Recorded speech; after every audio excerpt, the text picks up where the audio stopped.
राज्य उत्पादन शुल्क दुय्यम निरीक्षक पदाची ऍड पडलेली आहे आणि ऍड पडल्यानंतर बऱ्याचशा विद्यार्थ्यांचं म्हणणं आहे की हा संपूर्ण अभ्यासक्रम आणि याचं एक प्रॉपर प्लॅनिंग यावरती एक व्हिडिओ बनवा. तर आपण त्या संदर्भात आज हा व्हिडिओ बनवतोय. एक विषय लक्षात घ्या की हा व्हिडिओ शेवटपर्यंत बघा. तुम्हाला कुठलाही डाऊट अभ्यासक्रमाच्या बाबतीतला पाठीमागं राहणार नाही. याच्या अगोदर आपण जो व्हिडिओ बनवलेला आहे त्यामध्ये सविस्तर क्वालिफिकेशन वगैरे ह्या गोष्टीची चर्चा केलेली आहे. त्यामुळे या व्हिडिओमध्ये आपण फक्त आणि फक्त अभ्यासक्रम या मुद्द्यावरती बोलणार आहे आणि त्याच्यासाठी काय काय स्टडी मटेरियल आहे तेही विषय आपण पाहणार आहोत. आता जर आपण सुरुवात केली तर आपल्याला या ठिकाणी पाहायला मिळतंय की दुय्यम निरीक्षक राज्य उत्पादन शुल्क मर्यादित विभागीय परीक्षा 2025 चा अभ्यासक्रम. त्याच्या अगोदर एक गोष्ट लक्षात घ्या की या संदर्भातली जी बॅच स्टार्ट झालेली आहे पेपर 1 आणि पेपर 2 ही दोन्हीची बॅच आपल्याकडे आहे आणि यामध्ये ही फीज वगैरे आहे. बॅच जॉईन करण्यासाठी हा 70 38 155 255 वरती कॉल करा.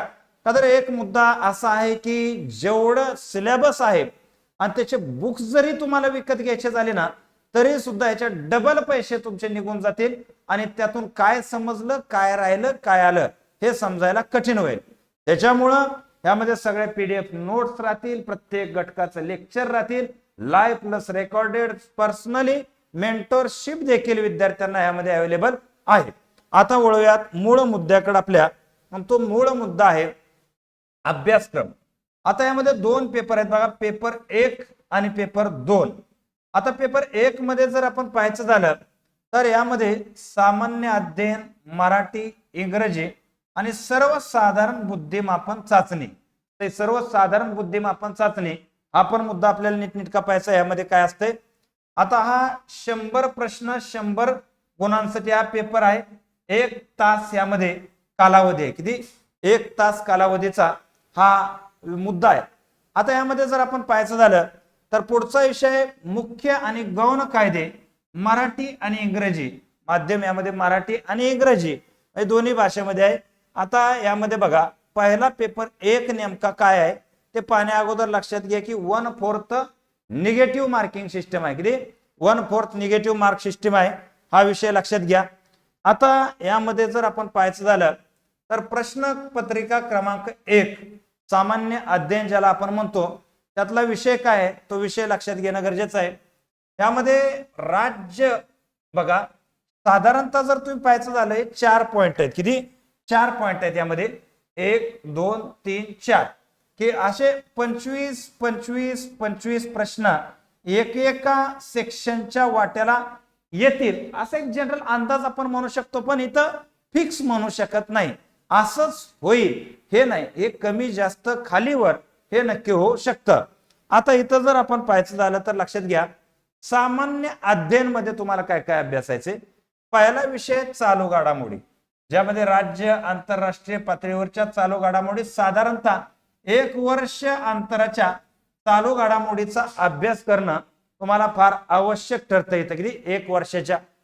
तदनंतर भारतीय राष्ट्रीय चळवळ, महाराष्ट्राच्या 12 थोडक्यात इथं जर पाहायचं झालं तर आधुनिक भारताचा इतिहास ज्याला आपण म्हणतो, भारताच्या राष्ट्रीय चळवळी म्हणजे यामध्ये आपण 1857 पासून पुढचा इतिहास, 1857 ते 1947 पर्यंतचा इतिहास आणि तोही महाराष्ट्राच्या विशेष संदर्भात सहित, म्हणजे जे एमपीएससी ला आहे तसा. आता त्या संदर्भात वगैरे प्रत्येक मुद्द्याचा आपण काय काय पुस्तक वाचायची ते आपण नंतर बघूयात. त्यानंतर भारताचा भूगोल, विशेषतः महाराष्ट्राचा. म्हणजे तुम्हाला इथं भारताचाही भूगोल करायचा आहे आणि महाराष्ट्राचाही भूगोल करायचा, जसं कंबाईनच्या विद्यार्थ्यांना आहे त्या प्रकारचा भूगोल इथं आहे. त्याच्याबरोबर भारत महाराष्ट्र राज्यशास्त्र आणि प्रशासन. थोडक्यात इथं जर आपण पाहायचं झालं तर राज्यशास्त्र आणि प्रशासन संविधान, ज्यामध्ये 12 ते 51 कलम म्हणजे आपण मूलभूत हक्क आणि मार्गदर्शक तत्व हेच तुम्हाला कशात अभ्यासायचे आहेत? राज्यघटनेमध्ये. इतर राज्यघटनेचा तुम्हाला काय संबंध नाही. आणि पंचायत राज व्यवस्था 73वी 74वी घटना दुरुस्ती किंवा त्याच्या अगोदरची पासून पंचायत राज व्यवस्थेचा अभ्यास इथं तुम्हाला करायचा आहे. तदनंतर आर्थिक सामाजिक विकास, शाश्वत विकास, दारिद्र्य समावेशन, लोकशाही, सामाजिक क्षेत्रातील उपक्रम, म्हणजे थोडक्यात हा अर्थशास्त्राचा थोडासा टचअप असणार. दारिद्र्य, बेरोजगारी ह्या निर्मूलन करण्यासाठी सरकारनं वर्षभराच्या कालावधीमध्ये राबवलेल्या योजनांचा अभ्यास तुम्हाला असणं अत्यंत आवश्यक आहे. त्याच्याबरोबर महाराष्ट्रातील समाज सुधारक आणि महाराष्ट्रातील संत यांचा देखील अभ्यास आहे. हा झाला सामान्य अध्ययन मध्ये 4-4, 5-5 प्रश्न एक एक सेक्शनच्या इथं वाट्याला येऊ शकतात, असा एक अंदाज आपण लावू शकतो. तदनंतर आहे मराठी शब्दसंग्रह, वाक्यरचना, व्याकरण, म्हणी, वाक्यप्रचार याचा अर्थ आणि उतार्यावरचे प्रश्न. म्हणजे इथं तुम्ही लक्षात घ्या की व्याकरण तर आहेच आहे, पण त्याच्याबरोबर शब्दधन. आता इथं अजून एक बेनिफिट काय तुम्हाला की उतारा आला की त्याच्यावर 5 प्रश्न येतात. म्हणजे समजा मराठी इथं तुम्हाला 25 प्रश्न विचारले तर 5 प्रश्न फिक्स आहेत तुम्हाला उतार्यावरती. उरलेल्या 20 प्रश्नामध्ये 10 प्रश्न फिक्स आहेत, ज्यामध्ये व्होकॅब्युलरी आपण म्हणतो, समानार्थी, विरुद्धार्थी शब्द, म्हणी, वाक्यप्रचार, आणि वरचे 10 ज्या नाम, सर्वनाम वगैरे जनरल ग्रामर हा विषय आहे की इथं तुम्हाला आउट ऑफ मार्क घ्यायची प्रचंड मोठी संधी आहे. तदनंतर आहे इंग्रजी जनरल व्होकॅब्युलरी आहे, सेंटेन्स स्ट्रक्चर सेम, मराठीची सेम कॉपी आहे, इंग्रजी सुद्धा पॅसेज राहील 5 प्रश्न, त्याच्याबरोबर 10 प्रश्न व्होकॅब्युलरी वरती अप्रॉक्सिमेट राहतील, 10 प्रश्न प्युअर ग्रामर वरती राहतील, असा एक अंदाज इथं आपण लावू शकतो. आता यामध्ये पुढचा महत्वाचा आहे सर्वसाधारणता बुद्धिमत्ता.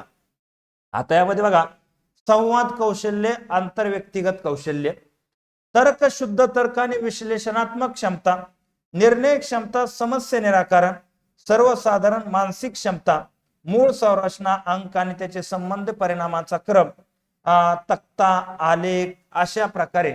म्हणजे बुद्धिमत्ता म्हणजे आपण पाहतो बघा एमपीएससीच्या सीसॅट पेपर मध्ये जे काही शेवटचे 5-6 प्रश्न राहतात, जसे सीसॅटला आपण समोर जातो तशा प्रकारे ही बुद्धिमत्ता असेल. आता यामध्ये बेसिक थोडेसे अंक, आकडेमोड हे तुम्हाला माहित असणं आवश्यक आहे, ते जनरली सगळ्याला माहित आहे. परंतु या बुद्धिमत्तेला विशेष अभ्यासाची गरज नाही, का तर विशेष अभ्यास करून पण विशेष परिणाम येऊ शकत नाही. जनरल अभ्यासात सुद्धा जर खरंच बुद्धिमत्ता आहे तर इथं मार्क पण जात नाहीत. बरोबर आहे. ते कसे क्वेश्चन राहतील, काय राहतील, हे सगळं तुम्हाला बॅच मध्ये तर प्रॉपर एक्सप्लेन केलेलं आहेच, म्हणजे असणारच आहे, त्यामध्ये काही शंका नाही. तदनंतर हा पुढचा पेपर आहे पेपर क्रमांक 2, 100 गुणांसाठी हा पेपर आहे.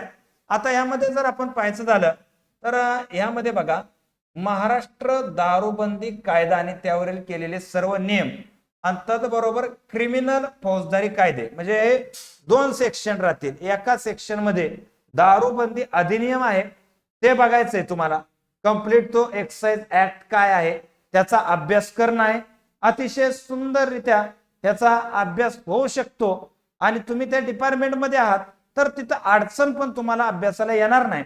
आणि तसं त्याला बेसिक इन्फॉर्मेशन जे आहे हे इन्फॉर्मेशन सध्या तर नेटवरच अवेलेबल आहे. एक्साइज ऍक्ट म्हणून टाकलं तर ते पीडीएफ तुम्हाला भेटून जाईल, किंवा मार्केटमध्ये पण काय बुक्स आहेत जे एक्साइज कायद्याच्या संदर्भात आहेत, तेवढं जरी केलं तरी तुम्हाला भेटून जाईल. के सागरचं वगैरे पुस्तक आहे तिथं, त्यामध्ये तुम्हाला ते भेटून जाईल.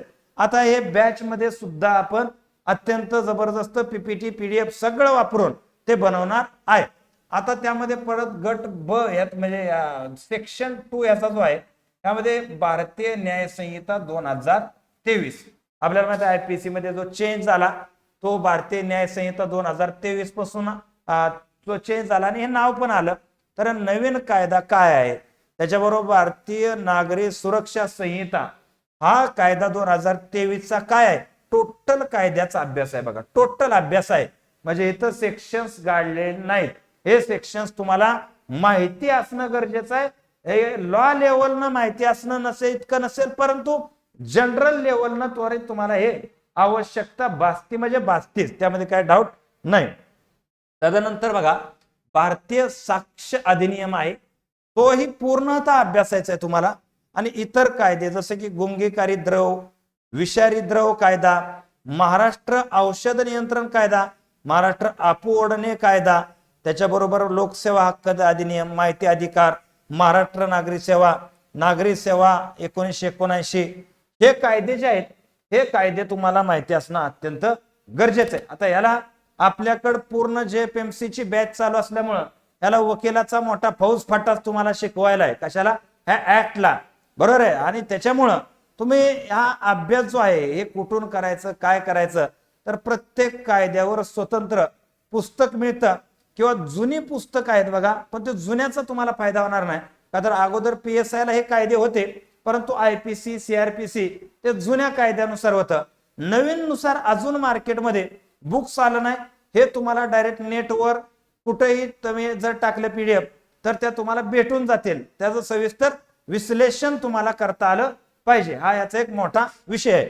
आणि त्याच्याबरोबर एक गोष्ट लक्षात घ्या की हा आपला टेलिग्राम चॅनल आहे, हा डिस्क्रिप्शन मध्ये दिलाय, तोही जॉईन करून तुम्ही ठेवा. का तर यावरती तुम्हाला जे जे फ्री स्टडी मटेरियल मिळतंय तेवढं सगळं टाकण्याचा आपला प्रयत्न राहील.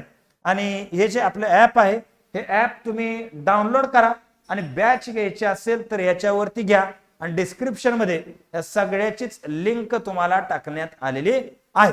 चालेल, तर या ठिकाणी आपण थांबूयात. जय हिंद, जय महाराष्ट्र.